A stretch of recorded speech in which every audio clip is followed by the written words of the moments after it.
Watu wanasema mapenzi ni kama kikohozi, hata ufanye nini lazima utakohoa. So ilibidi tukohoe. He used to irritate me. I hated his guts. Nilimwangalia hivi nikaona characters za mama yangu. I'll always be your backbone for you to lean on when things are hard. And I enjoy being the mother of your children. I love you and always will love you.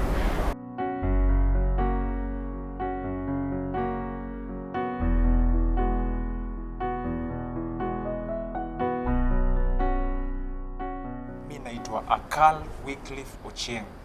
Hizo ndio majina utapata kwa ID. I'm a Kenyan dancehall artist. I'm an actor and also working to build a nation. And introduce kwanza pia wewe. My name's Emily Wanja Akal, and I'm a linguist and also an online academic writer. This is my husband. Been married to him for the last 8 years, but known each other for 10 years. So we knew each other for 2 years and got married, and 8 years down the line, here we are. We have one child.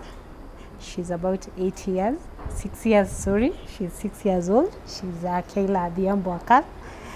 And hopefully, God willing, soon we'll add another one. We're waiting eagerly. And maybe atuambie how we met. Probably his version is very different from mine. Yeah. Actually, to limit at workplace. So there was a cast nilikuwa tunafanya stage play. And hizi stage plays zilikuwa kwa oral literature, na fasihi simulizi. We put them on stage, but she came as a facilitator. She came as a facilitator. So anything tulikuwa tuna perform pale kwa stage, she was at least elaborating for the audience wanaelewa. But kwa cast tumeka hivi rules and regulations zilikuwa noma kulingana na director. So director ametuwekea rules. No relationships on set. No smoking, no what. Lakini unaangalia mtu mnaangalia na hivi unaona ka feeling kako. So nikaka hivi navumilia na kumbe pia yeye anavumilia. Navumilia na yeye pia anavumilia. So the stages tulikuwa tunafanya hizi stage plays, tulikuwa na perform mostly on schools. So ikifika end of term tulikuwa tuna break, then after breaking you come back when school reopen. So the first time tulikuwa na yeye school zikienda ku close, so tukabaki zile za kila mtu anarudi kwake na ma feelings zake, but hatungeweza manage. So tukabaki ni ma text simu school zikiopen tunarudi. So tuli keep low for some times juu ya hizo rules za job, but it reached a time watu wanasema mapenzi ni kama kikohozi, hata ufanye nini lazima utakohoa. So ilibidi tukohoe. Na kukohoa ilibidi tu sasa huyu vile amekohoa na mimi nimekohoa, akadecide yeye wacha quit. Mimi nikabaki kwa play, na tukibaki kwa play tukaendelea hivyo, relationship ina grow. Vile alitoka play na yeye tukadecide kwanza come we stay. Maisha ikaanzia hapo. That was way 2011. Ironically, he used to irritate me. I hated his guts. Because Mimi, I was from a formal environment of work. I was a teacher prior to that. So I think because of your formality, you're teaching, the relation between you and students is very formal. All of a sudden, I'm thrown into this environment where kuna people who are performing and they are jokers.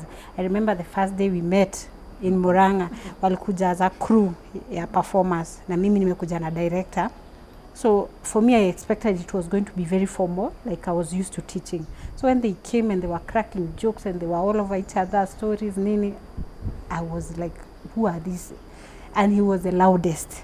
And I am the opposite of that. So ilikuwa inani-irritate. We used to go akienda kuperform na baki nimekaa. And the more tulikuwa tunaendelea, the more I would get pissed off. But funny enough, the crew cast walikuwa wananiambia, have you ever tried to look at Akal when we are having dinner, when you're having lunch and dinner? Naambia, why? Wananiambia, he's always all over you. I'm like, Mimi and him are like north and south, or east and west. But ironically, the more he irritated me, the more I got curious, and they used to call me a Timini serious teacher. But he had the guts. As I realizing your irritation and all that was more like I was so much into him, but I would be like, this is not even a guy I would take to my dad, and I'm mchezo mingi sana. But like he said, mapenzi, you never know where it throws you. So I found myself attracted to him so much, but I thought it wouldn't be comfortable with the two of us working. So 2 years down the line, we discussed, and I told him, if we are to take this further, one of us has to quit. And I felt like I would be the easiest one to get a job away from the performance. This was his line. So I'm the one who quit, and immediately we quit. That's when we announced even to the crew, to our director. And luckily a few months later we were expecting, and so the whole crew came in like, we want to confirm how Akal and Emily, no way. So it was very exciting, a very exciting journey, traveling together for those 2 years, getting to know each other, knowing you're in love with this person, but you have to keep it low. We would go to, we would travel out of town and sleep in mostly hotels. So you can imagine you're in the next room, he's in the next room, but you cannot even like talk.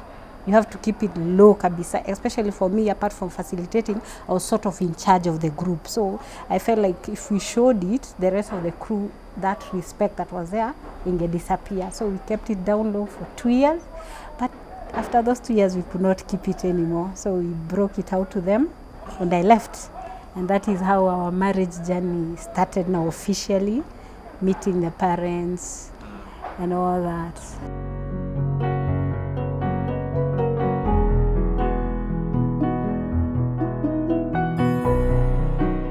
My first impression of her, nilimwangalia hivi nikaona characters za mama yangu. My mother's character. Something funny, my mom is a teacher and also a reverend. She was a teacher and ni church goer mbaya sana. Kwanza choir. So nikasema huyu lazima nimpeleke kwa madhe aone photocopy yake. Nika decide tu, mimi nikaenda nikamwambia, kuna kitu na feel jo, na hii kitu nataka madhe ajue, hata na fadhe, na aka decide sawa, tuendelee na jana.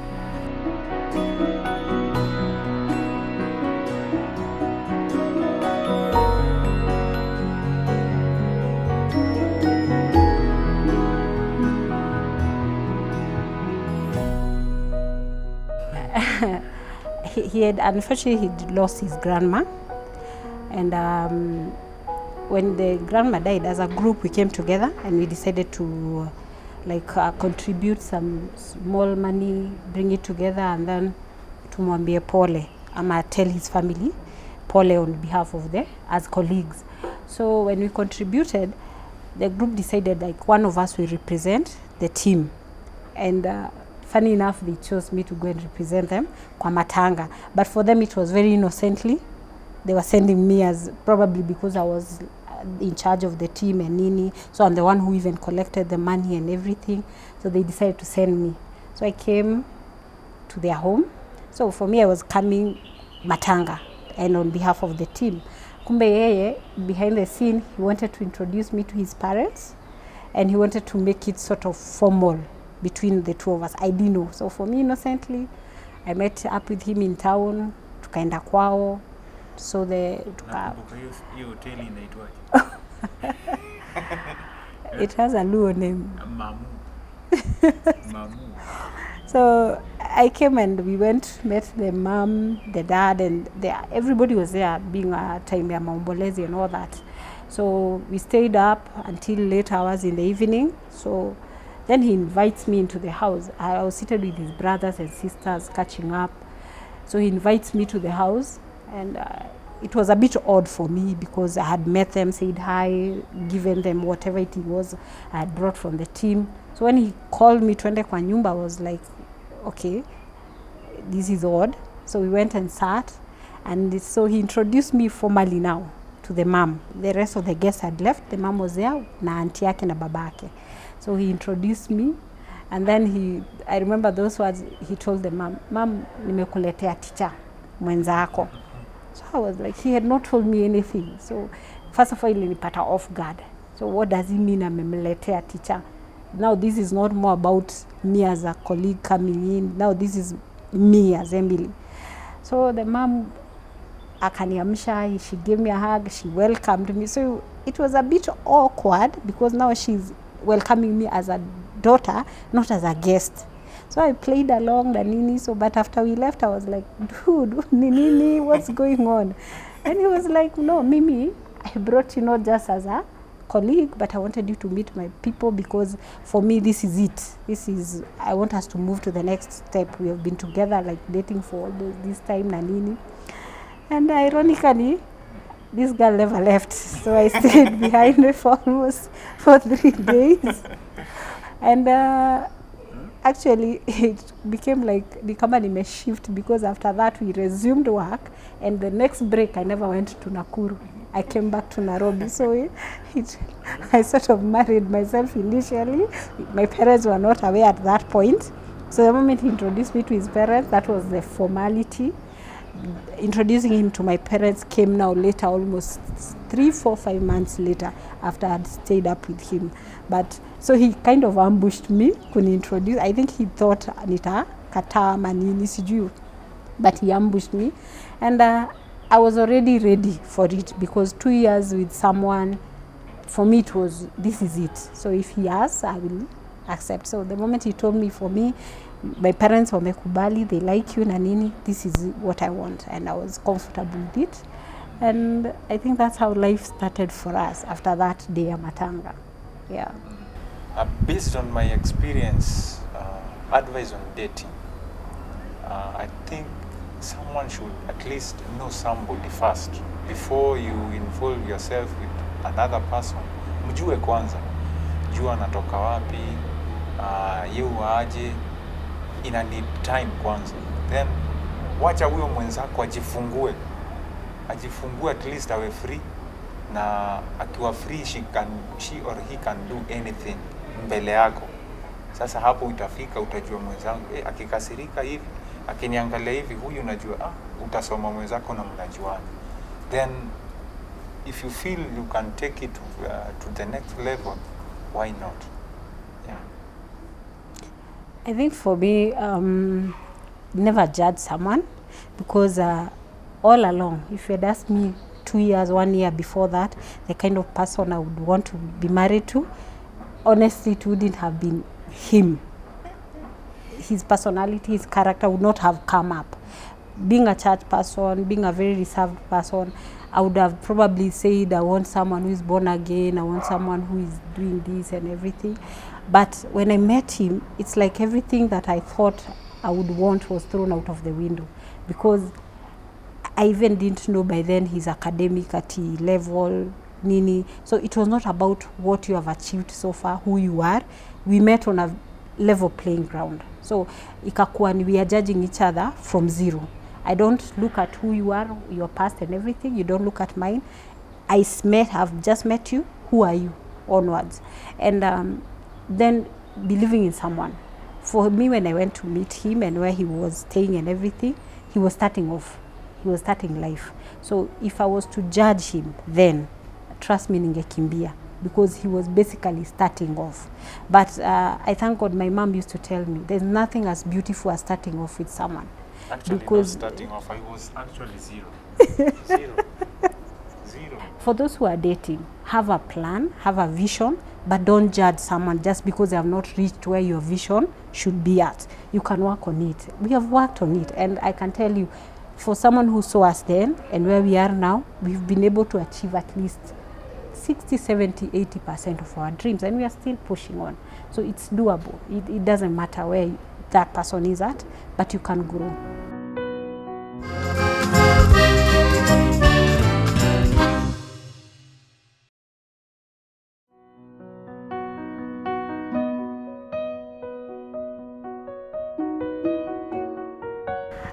I wouldn't lie that marriage is easy. It's not. You're living with someone who has been brought up with different beliefs, socialized differently from you. So bringing or coming together and having a common goal is not easy. I can tell you the first 2-3 years were a bit difficult because we got our child, I think, the first year, towards the end of the first year staying together. So newly married, then there's a baby, and we were not living near any of our relatives, so only Mimi and him and the baby and figuring things out. I had quit my job. By then I had not found another job, so all of a sudden we are relying on him. So it may not have been easy, but there's one thing I believe in, and I believed then, that as long as you made a decision, no one pushed you towards it, you made it soberly, it's not, giving up is not an option. So for me, I was like, I remember sitting him down and telling him, if you can afford us nyumba ya 2,000, that's where we will go. If you can afford us a 10,000 house, that's where we go. Just be frank with me. Tell me this is what I have. This is what I'm working with. Then we can figure things out. And we did that. We sat down and looked at our finances and decided this is what we can do. And we moved to what we could comfortably do at that point. But we agreed, if things get better, we'll of course move to something better. So marriage has been, it's like a step at a time. We are getting better at it. Even now, of course, there'll always be those small hitches here and there. But what I like is that we have learned to communicate over the years. There are times when I would get mad at him, nanyamaza, and me, I'm very silent. So he would complain and say, wewe ukikasirishwa na kitu, you never speak it out. You keep it to yourself, you bottle it up. So I learned that he's the kind of person who likes open up, talk to me, tell me what is going on. So over the years, I've learned, kumbe if he pisses me off in this way and I speak it out, he'll explain to me and we move on. So marriage for me has been, I wouldn't regret it. I am enjoying it so far, and the blessings have been there. For me, I think amemaliza yote, lakini naweza sema marriage is a journey. Ni kama mtoto amezaliwa, step by step. When you get involved with someone and you are that serious with him or her, at least angalia, tumeanza leo step ya kwanza. Step ya pili tutafanya namna gani? At least hata wale watu wa kitambo wakikuja waone in the next like 3 or 4 years, wanaona kuna difference, kuna tofauti ya vile ulikuwa kitambo na now, inaonesha growth. Another thing, inataka patience. Vumilia mwenzako. Though kuna ile kukosana nini, lakini still mwenzako kwa at least maybe kuna mistake unaona, find a way ile vile unaweza mrectify. Nobody is perfect, na everybody every day is a learning day. Daily kuna process ya kulearn, na ukiwa umejiweka at least uko free kulearn, at least kugrow kwako ni rahisi sana. Jili ushaona mtoto mdogo, yeye ni mtu ajuangi anything, always yeye kufundishwa tu. Marriage still the same, ni kama shule. Hakuna mtu ati ako perfect anajua hii marriage inakaa hivi ati inafanya. Hapana, hakuna mtu ako perfect. Love each other. The first kwanza commandment wa Bible inasema ni love. Hiyo ndio the commandment ile, at least mkiwa na love tu kwa hiyo familia na mnazungumza, everything will be okay.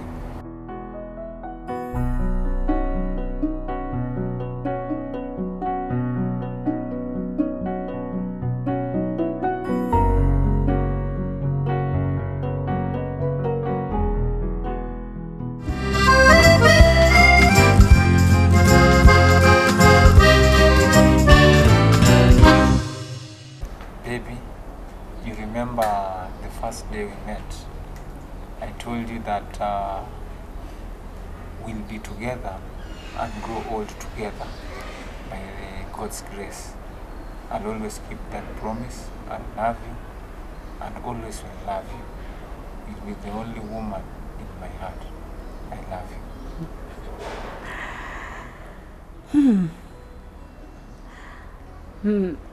You know, I'm daddy's girl.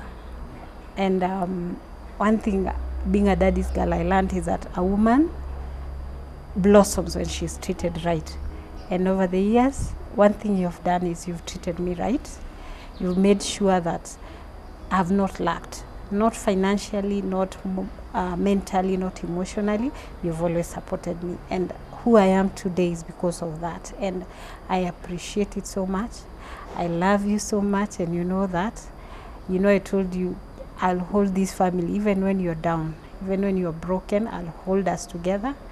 I'll always be your backbone for you to lean on when things are hard. I still keep it. And I enjoy being the mother of your children. And I know probably many others will come. We'll grow up together. I love you too so much. And I'm praying to God that 50, 60 years down the line, we shall watch this again, and we shall tell ourselves that we kept the promise.